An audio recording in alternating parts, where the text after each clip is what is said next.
اسلام کے مایہ ناز سپوت حضرت زرار بن ازور رضی اللہ تعالیٰ عنہ کی جنگ دمشق میں دشمن کے ہاتھوں گرفتاری اور رہائی کی ایمان افروز داستان۔ اس داستان کا پہلا حصہ ہم پہلے ہی اپلوڈ کر چکے ہیں۔ آج اس کا دوسرا حصہ اپلوڈ کیا جا رہا ہے۔ خود بھی سنیے، اپنے بچوں کو بھی سنائیے اور اس کو عام کیجیے۔ صحابہ رسول اللہ صلی اللہ علیہ وسلم نے جس وقت آپ کو گرفتار دیکھا تو بہت شاد گزرا۔ ایک دفاعی حملہ کیا تاکہ آپ کو چھڑا لیں۔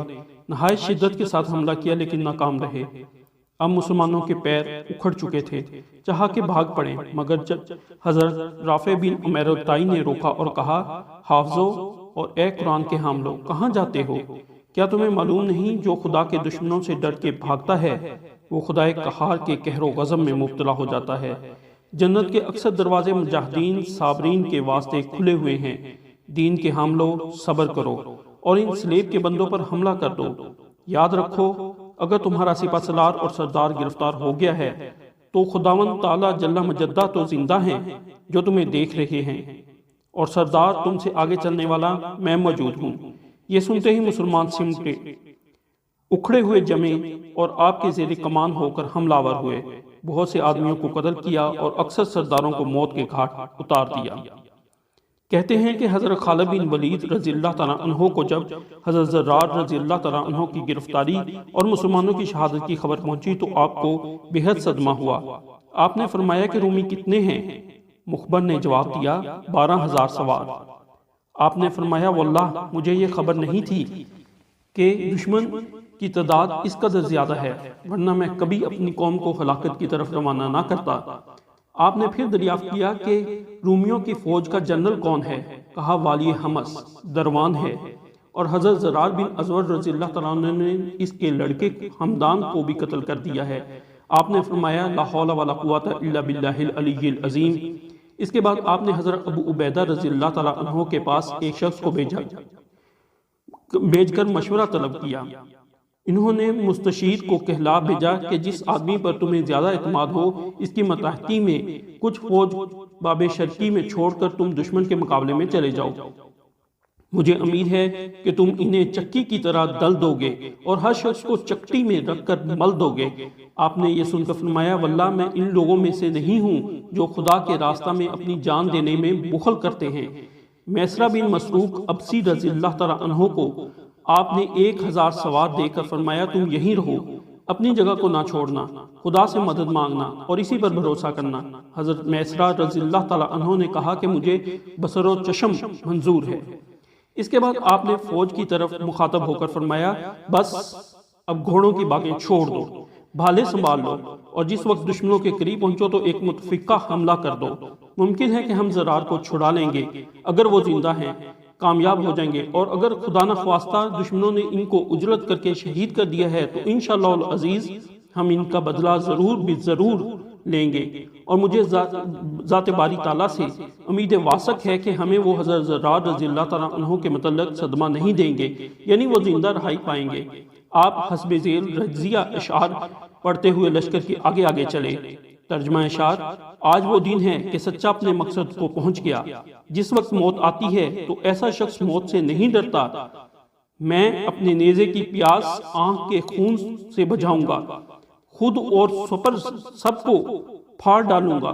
جو آگے چلنے والوں نے پا لیا میں بھی کل پا لوں گا۔ کہتے ہیں حضرت خالد رضی اللہ تعالیٰ عنہ یہ اشعار پڑھتے ہوئے اپنے لشکر کے آگے آگے چل رہے تھے کہ اچانک آپ نے کمیت، بلند و قامت، کوتاہ گردن گھوڑے پر ایک سوار جس کے ہاتھ میں ایک چمکدار لامبا نیزہ اور جس کی وضع و قطع شکل و شباہت سے دانائی، بانگیں کاٹنے اور پھیرنے سے شجاعت ٹپکتی تھی، دیکھا۔ جو بانگیں ڈھیلی چھوڑے، ذہن پر پوری طرح جمے ہوئے، زرہ کے اوپر سیاہ کپڑا پہنے، سبز امامہ کا پٹکا کمر سے بندھے ہوئے، جس کو اس نے اپنے سینے سے پشت تک ڈال رکھا تھا، فوج کے آگے آگے شعلہ جوالہ کی طرح جا رہا تھا۔ جس وقت آپ نے اسے اس شان و شوکت کے ساتھ جاتے ہوئے دیکھا تو آپ نے فرمایا، کاش کہ میں اس سوار سے واقف ہوتا، یہ کون ہے؟ واللہ یہ شخص نہایت دلیر معلوم ہوتا ہے۔ یہ سوار سب سے آگے آگے مشرکین کے گروہ کی طرف چونکہ جا رہا تھا، آپ بھی اس کے پیچھے پیچھے ہو لیے۔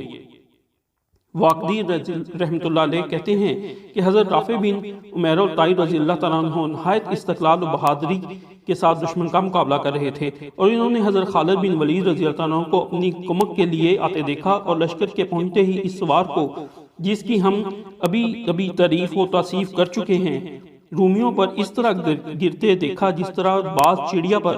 اس کا ایک حملہ تھا جس نے ان کے لشکر میں تہلکہ ڈال دیا، کشتوں کے پشتے لگا دیے، اور بڑھتے بڑھتے وسط لشکر روم میں گھستا چلا گیا۔ وہ کونتی ہوئی بجلی تھی کہ آنن فانن میں چند جوانوں کے سروں پر گرتی ہوئی چمکتی، دو چار کو بسم کر کے 5-7 کے بدن پر گر کے پھر اسی جگہ نمودار ہوئی۔ اس سوار کا نیزہ جس وقت وسط لشکر میں سے نکلا، خون آلود، دل میں قلق و اضطراب، چہرے سے افسوس و ناامیدی ظاہر ہو رہی تھی۔ یہ اپنی جان کو چونکہ مارز ہلاکت میں ڈال چکا تھا، اس لیے دوبارہ پلٹا اور بڑھ کر اس بے جگری کے ساتھ نڈر ہو کر حملہ کیا کہ لوگوں کو کاٹتے، لشکر کو چیرتے ہوئے بہادروں کی صفوں میں کھلبلی ڈال دی، اور رومیوں میں بڑھ کر اپنے لشکریوں کی نظروں سے غائب ہو گیا، مگر اس کا قلق و اضطراب ترقی ہی پر تھا۔ رافع بن عمیر الطائی رضی اللہ تعالیٰ عنہ اور ان کے عسکریوں کا خیال تھا کہ یہ خالد رضی اللہ تعالیٰ عنہ ہیں، اور خالد رضی اللہ تعالیٰ عنہ کے سوا ایسے کارنمایاں کون کر سکتا ہے؟ یہ اسی خیال میں تھے کہ حضرت خالد بن ولید رضی اللہ تعالیٰ عنہ اپنے لشکر کے ہمراہ آتے ہوئے دکھائی دیے۔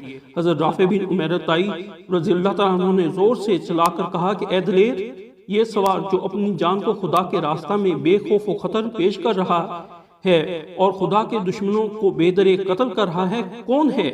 آپ نے فرمایا خدا کی قسم میں اس سے خود واقف نہیں ہوں، اور اس کی شجاعت، دلیری اور جرأت سے خود متحیر و متعجب ہوں۔ حضرت زرار رضی اللہ تعالیٰ عنہ نے کہا اے امیر، یہ عجیب شخص ہے کہ رومیوں کے لشکر میں گھس جاتا ہے اور دائیں بائیں نیزے مار کر لوگوں کو گرا دیتا ہے۔ حضرت خالد رضی اللہ تعالیٰ عنہ نے فرمایا مسلمانوں، حمایت دین کے لیے متحد ہو جاؤ اور ایک متفقہ حملہ کر دو۔ یہ سنتے ہی بہادران اسلام نے باغوں کو درست کیا، نیزوں کو سنبھالا اور صف بندی کر کے کھڑے ہو گئے۔ حضرت خالد رضی اللہ تعالیٰ عنہ صف کے آگے کھڑے ہوئے، ارادہ تھا کہ دشمن پر حملہ کریں کہ اچانک وہی سوار جو خون میں لت پت اور جس کا گھوڑا پسینے میں غرق تھا، رومیوں کے قلبے لشکر سے شعلہ جوالا کی طرح نکلا۔ رومیوں کا اگر کوئی سپاہی اس کے قریب آ جاتا تو پشت دیکھ کر بھاگ جاتا، اور یہ تنہا رومیوں کے کئی آدمیوں کے ساتھ لڑتا تھا۔ اور یہ دیکھتے ہی حضرت خالد بن ولید رضی اللہ تعالیٰ عنہ نے اپنی جمعیت کے ساتھ حملہ کر دیا، اور رومیوں اس سوار پر حملہ کر رہے تھے، ان کا تیزی حملہ سے اس کو بچا لیا، اور اس طرح یہ سوار مسلمانوں کے لشکر میں آ ملا۔ مسلمانوں نے اس کی طرف غور سے دیکھا، گویا وہ گلاب کے پھول کی ایک ارغوانی پنکھڑی تھی جو خون میں رنگی ہوئی تھی۔ حضرت خالد بن ولید رضی اللہ عنہ نے اسے آواز دی اور کہا اے شخص، تو نے اپنی جان کو خدا کی راہ میں خرچ اور اپنے غصے کو اس کے دشمنوں پر صرف کیا ہے، تمہیں باری تعالیٰ جل مجدہ کی جزائے خیر عنایت کرے۔ بہتر ہو کہ تو اپنی دہان بند یعنی نقاب کو کھول دے تاکہ معلوم ہو سکے کہ تو کون ہے۔ کہتے ہیں کہ اس سوار نے ان کے کہنے کی کچھ پرواہ نہیں کی، اور قبل اس کے کہ آپ سے مخاطب ہو لوگوں میں جا گھسا۔ اہل عرب نے چاروں طرف سے چیخنا اور کہنا شروع کیا کہ خدا کے بندے، امیر افواج اسلامیہ تجھے آواز دیتا اور مخاطب کرتا ہے، مگر تو اس سے اعراض کرتا اور بھاگتا ہے۔ تجھے چاہیے کہ اس کے پاس جا کر اپنا نام، حسب اور نسب کا پتہ دے تاکہ تیرے عہدے میں ترقی اور مرتبہ میں سربلندی حاصل ہو، مگر سوار نے ان کی بات کا کچھ جواب نہ دیا۔ جب حضرت خالد بن ولید رضی اللہ تعالیٰ عنہ کو اس سوار کے متعلق کچھ معلوم نہ ہو سکا تو آپ خود نفس بنفیس اس کے پاس تشریف لے گئے اور فرمایا سخت افسوس کی بات ہے کہ میرا نیز تمام مسلمانوں کے دل کی تیرے حالات معلوم کرنے کے لیے بے چین ہے، اور تو اس قدر بے پرواہ، تو کون ہے؟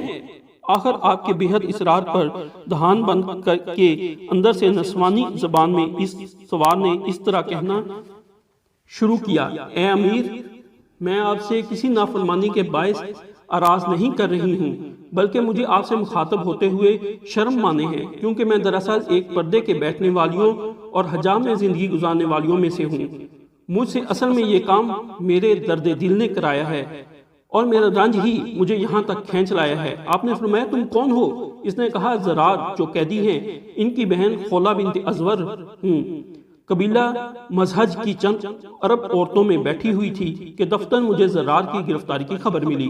میں فوراً سوار ہو کر یہاں پہنچی اور جو کچھ کام کیا وہ خود آپ کے سامنے ہے۔ کہتے ہیں کہ حضرت خالد بن ولید رضی اللہ تعالیٰ عنہ کا دل یہ سن کر بھر آیا، آپ رونے لگے اور فرمایا ہم سب کو متفقہ حملہ کرنا چاہیے۔ مجھے خداوند تعالیٰ جل مجدہ کی ذات والا صفوات سے امید ہے کہ ہم تمہارے بھائی تک پہنچ کر ان کو چھڑانے میں ضرور کامیاب ہوں گے۔ حضرت خولہ نے کہا کہ میں اس حملہ میں بھی انشاءاللہ تعالیٰ سب کے پیش رہوں گی۔ عامر بن طفیل رضی اللہ تعالیٰ عنہ کہتے ہیں کہ حضرت خالد بن ولید رضی اللہ تعالیٰ عنہ کے دائیں جانب تھا کہ خولہ نے حضرت خالد بن ولید رضی اللہ تعالیٰ عنہ کے آگے سے حملہ کیا اور ان کے ساتھ ہی تمام مسلمان حملہ ور ہو گئے۔ خولہ بنت ازور کے حملوں نے رومیوں کا قافیہ تنگ کر دیا اور ان پر حملہ اتنا گراں گزرا کہ آپس میں سرگوشیاں ہونے لگیں کہ اگر تمام اہل عرب اس سوار کی طرح بہادر اور جری ہیں تو ہم ان کا مقابلے کی تاب کبھی نہیں لا سکتے۔ جس وقت حضرت خالد بن ولید رضی اللہ عنہ نے اپنی جمعیت کے ساتھ حملہ کیا تو رومیوں کے چھکے چھوٹ گئے، قدموں کی لغزش آ گئی، قریب تھا کہ پاؤں اکھڑ جائیں، مگر درمان نے یہ حالت دیکھ کر پکارنا شروع کیا کہ اے قوم سنبھلو، ثابت قدم رہو، اگر تم نے ثابت قدمی دکھلائی تو یاد رکھو مسلمان اب بھاگے اور تمام اہل دمشق تمہاری مدد کو اب آئے۔ یہ سنتے ہی رومی پھر ڈٹ گئے۔ حضرت خالد بن ولید رضی اللہ تعالیٰ نے اپنے ساتھیوں کو لے کر اس بے جگری کے ساتھ حملہ کیا کہ رومیوں کے قدم اب کسی طرح نہ جم سکے اور لشکر تتر بتر ہو کر متفرق ہو گیا۔ حضرت خالد بن ولید رضی اللہ عنہ نے چاہا کہ دروان تک پہنچ جاؤں، مگر چونکہ بڑے بڑے جانباز اور ماہرین حرب اس کے چاروں طرف حلقہ کیے ہوئے تھے اس لیے آپ اس تک نہ پہنچ سکے۔ مسلمان بھی متفرق ہو گئے اور جو مسلمان جس رومی کے پاس تھا وہ وہیں لڑنے لگا۔ حضرت رافع بن عمیرہ طائی اس جنگ میں نہایت بہادری سے لڑے۔ حضرت خولہ رضی اللہ تعالیٰ عنہ کا یہ حال تھا کہ رومیوں کے دستے چیرتی قلب میں جا گھس کر دائیں بائیں مارتی چلی جاتی تھیں۔ ان کی آنکھیں بائی کو چاروں طرف تلاش کرتی جاتی تھیں، زور زور سے چلا کر پکارتی اور یہ اشعار پڑھتی تھیں